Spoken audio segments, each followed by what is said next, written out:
Hello everyone, welcome to another video. I'm Randy and I know it's been a while. Kind of took a little bit of a break from YouTube and then I've been on vacation, but I'm back now and hopefully for a while anyway. And I'm going to get back to my series where I go through each year and tell you my favorite album, song, movie, and television show. I started in 1950. I'm up to 1975. So let's get in. A great year of 1975. Favorite album of 1975, the fourth runner-up, is The Who by Numbers. I think this is a very underrated Who album with some great deep tracks. Slip Kid and Squeezebox were the singles, but songs like How Many Friends and However Much I Booze, I think are even better. There's the tracks. And also, John Entwistle drew the Connect the Dots cover. My third runner-up is Steely Dan's album, Katy Lied.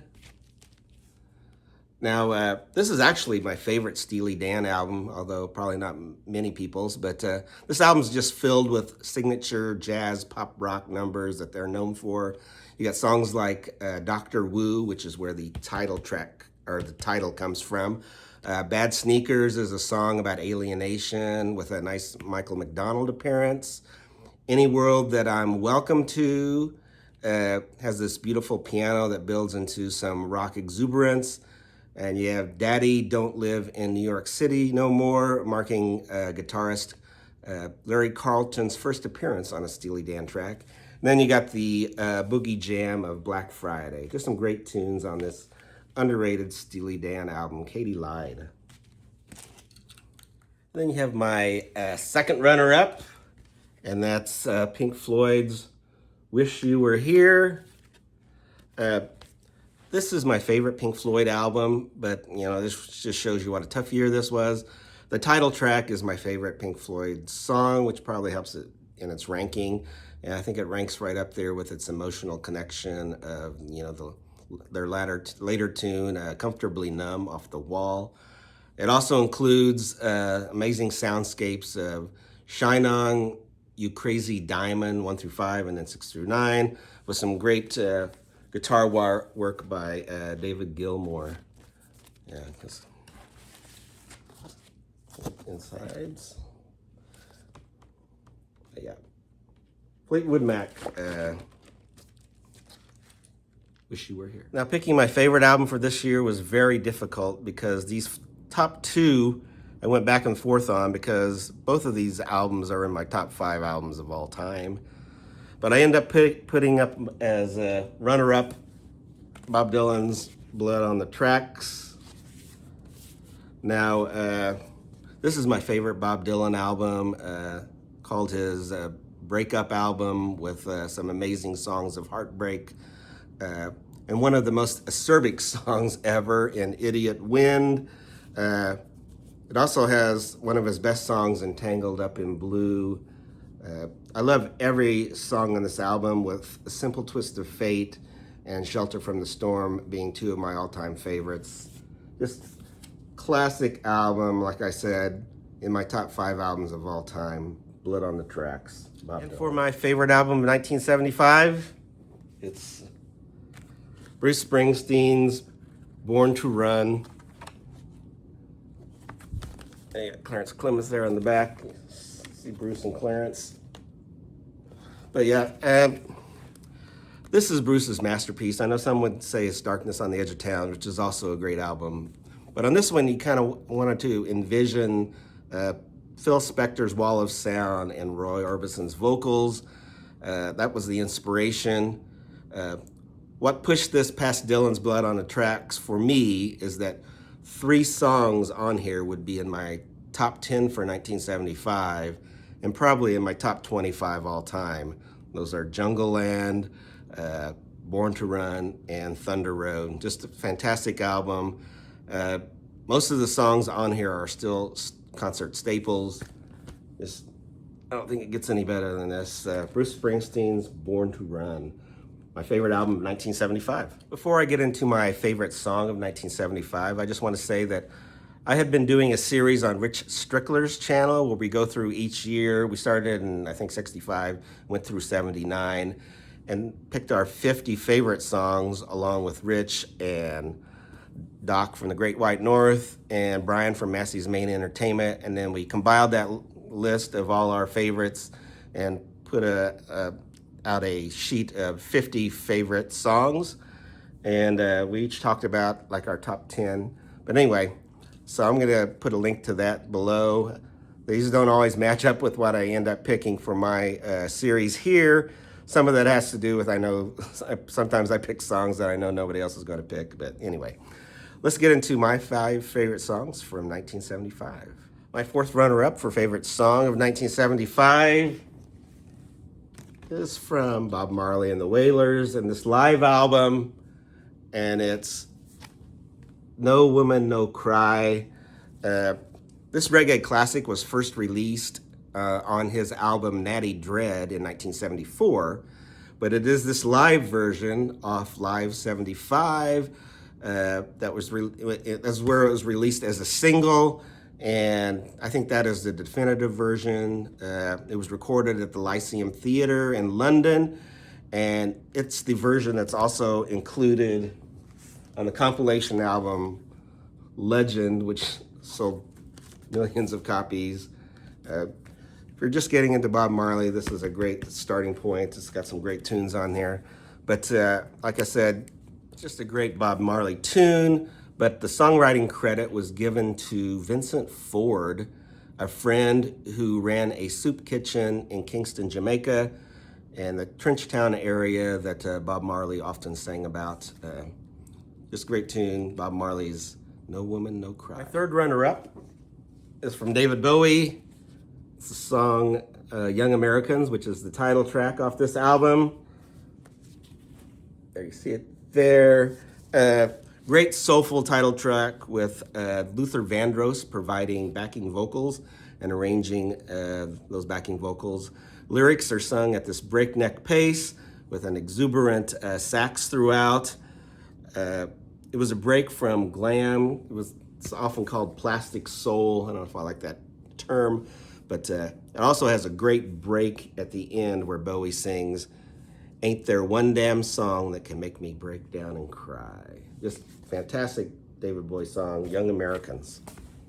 My 2nd runner-up from the Bob Dylan album, Blood on the Tracks.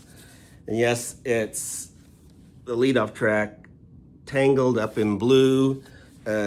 Just a wonderful leadoff track that focuses on several romantic entanglements throughout the song, and it's 7 verses. I think it's the absence of a chorus, which may help to keep this song interesting even after all the listens I've given it. Yeah. Tangled Up in Blue. My 1st runner-up. The title track of this album by Pink Floyd. It's the 2nd song on the 2nd side, Wish You Were Here. Just a great tune. It's my favorite Pink Floyd track. Like I said before, the emotional message kind of brings to mind Comfortably Numb from The Wall.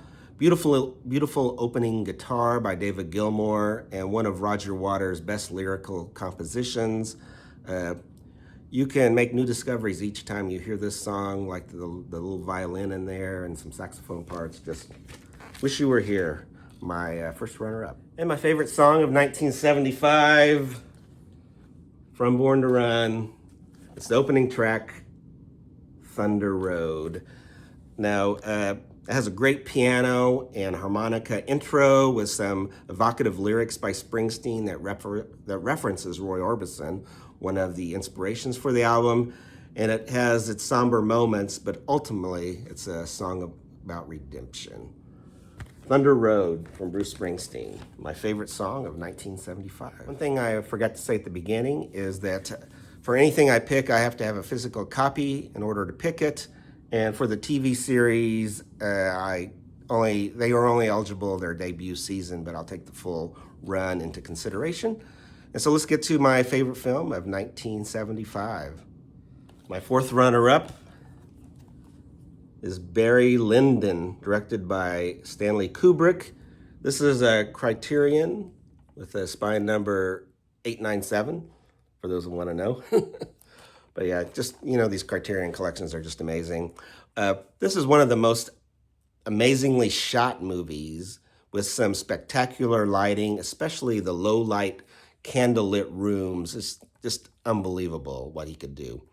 It stars the unlikely casting of Ryan O'Neal, but he stars as someone who resents the aristocracy, but yearns to have its privileges. It's set during the 18th century with some great period costuming. I don't know if there's another film that looks as good as this one, Barry Lyndon. My third runner-up is 3 Days of the Condor, directed by Sidney Pollack. This is a twofer with All the President's Men on there, but yeah, 1975, I'm picking 3 Days of the Condor. I do love conspiracy thrillers, and this is one of the best. Robert Redford stars as a CIA researcher that stumbles upon some dangerous information that turns his life upside down, and he doesn't know who to trust anymore. It also has Max van Sydow as one of the most chill hitmen in movie history. Yeah, 3 Days of the Condor.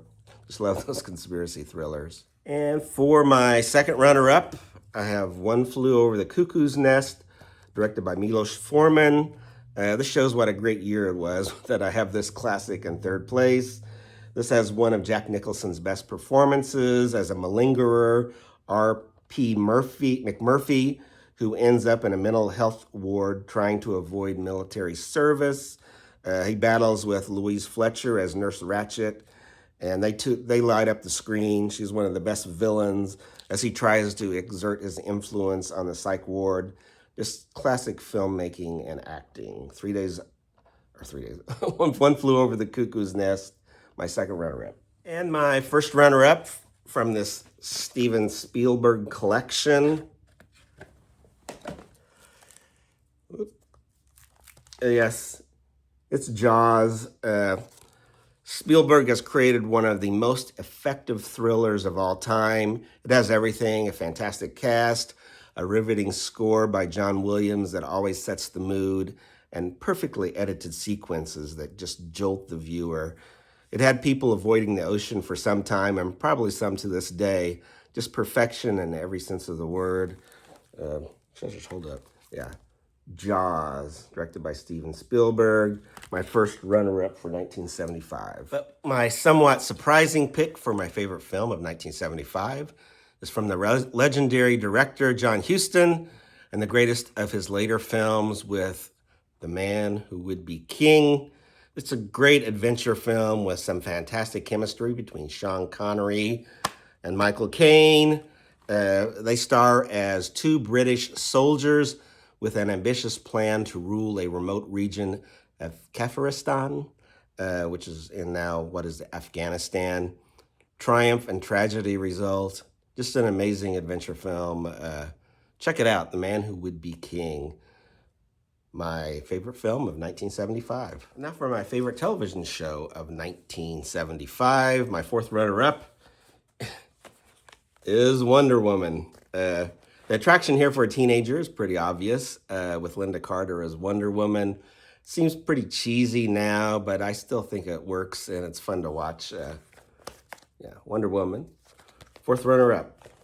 My third runner-up is The Sweeney, a fine British police procedural series that starred John Thaw right here, who would later star as Inspector Morse in that series, and Dennis Waterman, who would later play in another police procedural, New Tricks, which was a very fun series. In this series, Thaw and Watterson star as brash detectives that don't always follow the rules when tracking down criminals. Clint Eastwood's Dirty Harry Callahan would probably fit in well in this precinct. Yeah. Sweeney, my third runner-up. My second runner-up is Ellery Queen. I do love whodunit mysteries, and Ellery Queen, starring Jim Hutton, is probably the best of these American shows of that genre. Now, the British have done this very well for years. They're probably the best at it. But in the most cases in this series, He is assisted by his father, Inspector Richard Queen, played deftly by the great character actor David Wayne, right here. Unfortunately, it only lasted one season, with each episode Jim Hutton turning to the camera and asking, "Have you figured it out?" Which was really cool. But yeah, just love this series, Ellery Queen. I wish it would have lasted longer. Starring Jim Hutton. My, what is that? My second runner-up. My first runner-up is Saturday Night Live. Not ready for primetime players. This show became an institution and is still going on today. I haven't always kept up with it over the years, but in its infancy, it became must-see television. I've rewatched some of the early episodes, and they don't always work as well, but the classic skits still work. And just like I said, it was pretty amazing when I saw it as a kid. And like I said, some of it doesn't hold up as well as it used to, but just some amazing performances by John Belushi and Dan Aykroyd and Chevy Chase and Jane Curtin, Gilda Radner, just fantastic cast. And for my favorite television show of 1975, now I said that I had to have a physical copy in order to pick it, so you're gonna have to take my word for this. As what I picked for number one, I loaned to my brother who lives about 160 miles away, so I just couldn't go pick it up. And so I had to print this off. It's Fawlty Towers, although it didn't print it all the way here. Anyway, but it starred John Cleese as hotel operator Basil Fawlty, who deals with eccentric guests and dysfunctional staff and a nagging wife. It is one of the funniest shows to appear on television, even though there were only 12 episodes. The show was written by Cleese and Connie Booth, who plays his wife. Yeah, just a great series. Fawlty Towers, and unfortunately I loaned away and I don't have it right now, but I do own it. So anyway, those are my picks for 1975. Please let me know your picks down in the comments, and I'll see you in 1976.